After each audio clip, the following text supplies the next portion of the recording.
Internet, welcome to Game Theory, the show that's been around since before Minecraft was released, kind of. If you time travel back to the first ever Game Theory episode, which is coincidentally about the time travel game Chrono Trigger, you'll notice that the upload date is April 18th, 2011, more than half a year earlier than November 18th, 2011, the date of Minecraft's 1.0 release. Now, of course, earlier developmental builds of classic Minecraft were released as early as 2009, so, the show isn't that old, but still, we're older than dirt, or at least Minecraft's 8-bit pixelated dirt. Anyway, the reason I'm waxing nostalgic about the early days of Game Theory is because today we're going back to Game Theory Classic. Not in terms of the bad audio quality and awkward Photoshop slideshows of yesteryear, but in terms of subject matter. Compared to where it first began, Game Theory has evolved a lot as a show, becoming much more about solving the mysteries of game lore, mostly because that's what you all told me that you liked the best. And lately on the channel, that's what we've been doing with the Minecraft series, unraveling the mysteries of the Enderman, the lost discs, the origins of the Wither, and connecting it all back to an ancient race of master builders. Even right now, I'm working on a theory all about the Illagers and Villagers that I'm really excited about, but today, I wanted to do a throwback of sorts to that earlier period of Game Theory, one that simply asks the question, is that stupid, ridiculous video game thing actually possible in real life? And that, my friends, in the context of Minecraft, is punching down a tree with your bare fists. It's literally the first thing that pretty much every player does in Minecraft. They're brought into the world with nothing but the teal-blue shirt on their backs and two meaty sticks for arms, and you swing them at the nearest tree, and you punch that tree until it gives you wood. Wood upon which you will build your empire. Unless, of course, a creeper blows it all sky.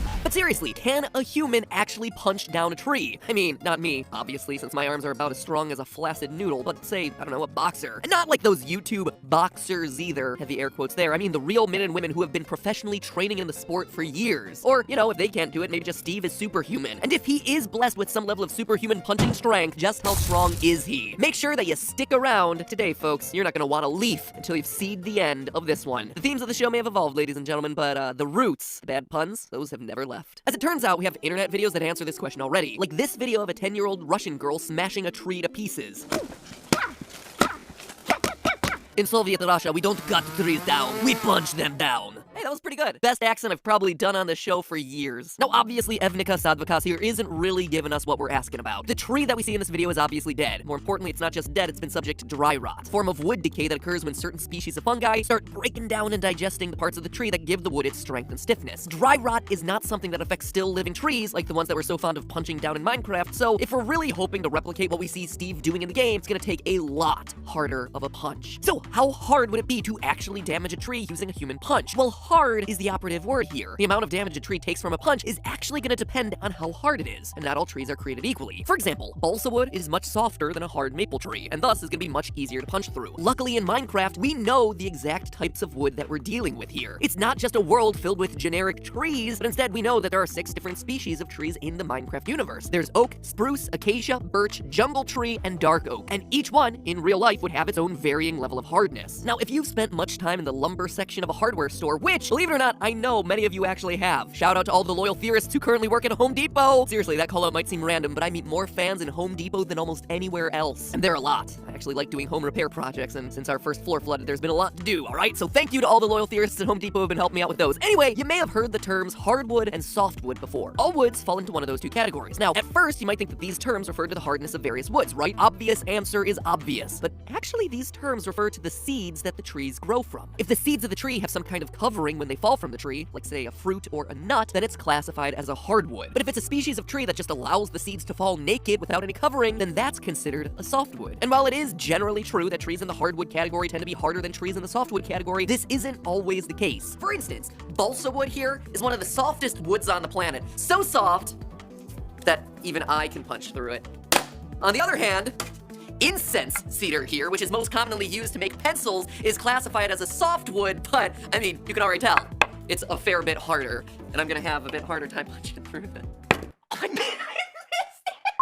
Oh, great! So good! Such a soft wood! On the other hand, the yew tree is classified as a softwood, but well, let's just say it's a little bit harder. So hardwood's gonna be soft, and softwood's gonna be hard. It's confusing, right? We obviously are gonna need a more accurate way to measure the hardness of a wood if we want to have any hope of figuring out just how many punches it takes Steve to get to the center of that Tootsie Roll log. Luckily, there's a test for that, existing specifically for the purpose of testing the hardness of wood. The Janka Hardness Test, created by Gabriel Janka, which measures the amount of force needed to embed a small steel ball into a piece of wood of a specific size, cut, and moisture level, because all of that matters when we're talking about the subject of wood hardness. Balsa Balsa wood, the softest wood, rates a mere 70 pounds of force on the Janka hardness test. You can just push that thing in with your own thumb. Well, an Australian species of ironwood tree is among the hardest of woods, rating a whopping 5,060 pounds of force. Because in Australia, even the trees are hardcore. And yeah, ironwood trees aren't just a fantasy term that George R.R. Martin invented. It's an actual family of plants. So, the more you know. In Soviet Australia, trees aren't wood, they're iron. So obviously we're talking about a pretty huge range here. 70 pounds of force to over 5,000 pounds of force. It's really important for us to figure out which woods we're specifically working with. So all we have to do is take all 6 of those Minecraft tree types I mentioned earlier, look them up on the Janka hardness test performed on the woods of the same type, and we know the hardness. Simple and clean, right? Well, not exactly. Yes, Minecraft calls each of its 6 different tree types species, but that's not actually accurate. Oak, for instance, is not actually a species, it's an entire genus that includes many different tree varieties, including white oak, red oak, Tasmanian oak, and English oak. Same thing for spruce trees, same thing for birch trees and acacia. So for each one of those categories, we're actually going to use the design of each tree in Minecraft, using especially the bark and branch designs that we see, and then choose the most accurate real-world equivalent for each of those categories. Dark oak, our 5th Minecraft tree variety, isn't a real thing either, but it seems pretty darn close to the black oak in real life, so we're just going to use that one. And finally, jungle tree. Yeah, that's obviously not a real thing, so I'm just going to choose a tree that's commonly found in jungles that looks roughly like our game's jungle trees. Doing all that, we get ourselves the following list. Oak is really live oak. Spruce is technically white spruce. Birch is really going to be a gray birch. Acacia is large leaf acacia. Jungle tree is Amazon rosewood. And dark oak is really black oak. Feel free to add those to your Minecraft wiki trivia sections, guys. All units that you see present in that chart are measured in pounds of force, with our jungle tree being the hardest at 2,700 pounds of force, and our white spruce being the softest at the very low 480. Since it's hard to envision what those numbers mean, let me give you some context here. A study of boxers found that they can punch with an average strength of 776 pounds of force, with the strongest boxers hitting close to 1,300 pounds of force, meaning that 4 of our 6 different tree types are indeed weaker than the average punch of a really strong boxer. In other words, it's looking totally possible for a human to be able to punch down 2/3 of these trees. Now, obviously, not all punches are created equally, right? So you're gonna want to aim these punches carefully. If you're punching directly into the tree, you're just gonna end up condensing the fibers of the tree into each other and thus create a denser, harder tree. So not only do we have to think about the strength of Steve's punches here, but we also have to think about the boxing technique that you're gonna use. Steve just limply waving his arm at the trunk of a tree, not gonna cut it, literally. But a hook of a punch could easily knock off a good chunk of wood, allowing you to, chunk by chunk, cut through the wood with your very own hand. So, knowing that it's now possible for a highly trained boxer to punch down a tree, the next question is, how many punches would it take to recreate what we see Steve doing in the game? It's well established that one block in Minecraft is 1 cubic meter. So, let's take our acacia tree as an example. The Janka hardness rating that we found earlier represents how much force is needed to eliminate 751.5 cubic millimeters of wood from the tree. For example, a large leaf acacia tree has a Janka hardness of 1,100 pounds force, which means that a 1,100 pound punch is going to take off that 751.5 cubic millimeters of wood that we just talked about. So, to gradually chip away at an entire 1 meter by 1 meter by 1 meter cube, 751 cubic millimeters at a time, it would take you a whopping, drumroll please,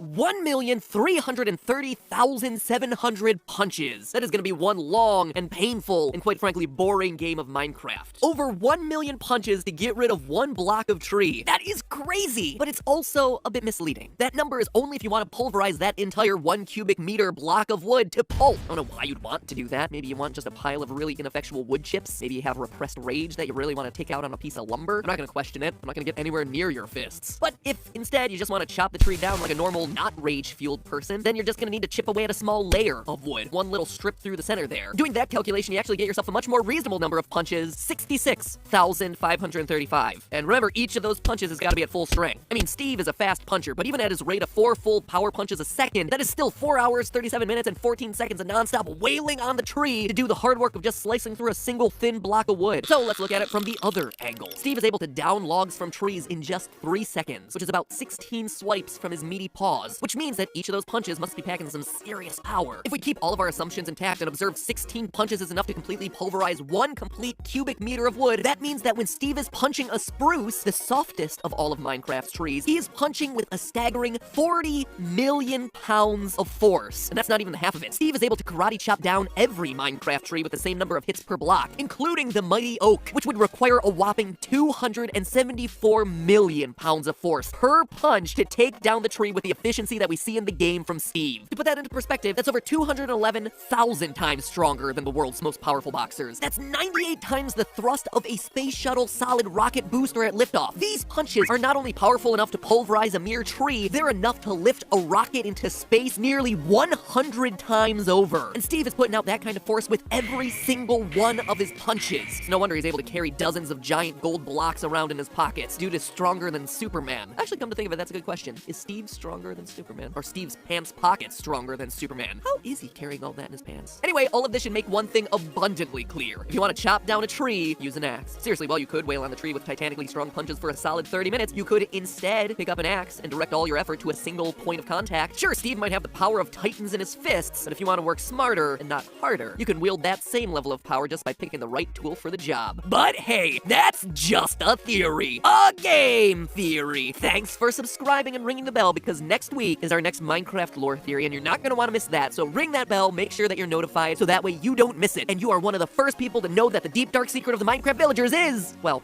more on that next week.